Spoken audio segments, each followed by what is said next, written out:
Qu'est-ce qu'un tableau de bord? Un tableau de bord, en fait, est un recueil d'indicateurs qui sont choisis par l'entreprise en tenant compte de son activité, bien sûr, mais également de sa politique santé, sécurité, environnement, et qui va permettre véritablement de piloter le système de management santé, sécurité, environnement. Quels sont les indicateurs?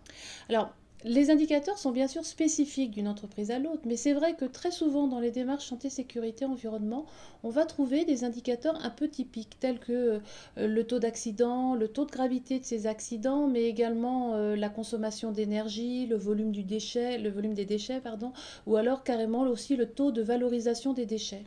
Pourquoi sélectionner cet outil? Pour moi, il est très important parce qu'il permet véritablement de démontrer l'application de la fameuse roue d'amélioration continue, le PDCA. Un tableau de bord, un vrai tableau de bord permet de démontrer que chaque étape a été mise en œuvre. Par exemple, la première étape, tout plane, il s'agit de définir des objectifs mesurables et les indicateurs que nous choisissons nous permettent de mesurer l'atteinte de cet objectif. Ensuite, des plans d'action sont définis dans l'entreprise pour permettre d'atteindre cet objectif et sont mis en œuvre. Et ensuite, le relevé de mesures que nous faisons et que nous mettons, que nous transformons en tableau de bord, nous permettent véritablement de vérifier si les résultats sont atteints par rapport aux objectifs qui sont définis. Et bien sûr, dans les commentaires du tableau de bord, on doit retrouver aussi les actions qui vont être engagées pour atteindre ces objectifs s'ils ne le sont pas du premier coup. Donc pour moi, les tableaux de bord, c'est avant tout véritablement une démonstration de la mise en œuvre du PDCA.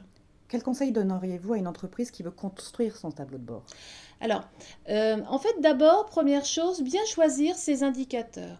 On a vu, il y a des indicateurs un peu généraux en matière de santé, sécurité, environnement, mais surtout les indicateurs qui sont suivis doivent être cohérents avec la politique qualité, la politique santé, sécurité de l'entreprise, mais également, bien sûr, en lien avec la stratégie qu'a choisie l'entreprise. Donc ça, c'est important.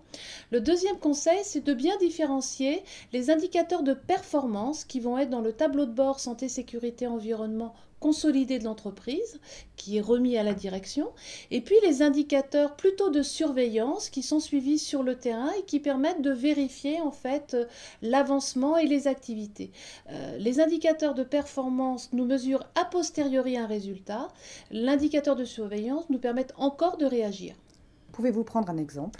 Alors, on peut avoir défini, par exemple, dans une entreprise, de suivre le taux d'accident global de l'entreprise, c'est l'indicateur de performance. Par contre, on va pouvoir mettre en place des indicateurs de surveillance dans les ateliers, à la fois pour vérifier les taux d'accident dans chacun des ateliers, et puis aussi le taux d'avancement des actions mises en œuvre pour éviter ces accidents. Un mot de conclusion? Utiliser véritablement le tableau de bord comme un outil de management et non pas un simple relevé de mesures. C'est ça qui est important. Merci Florence.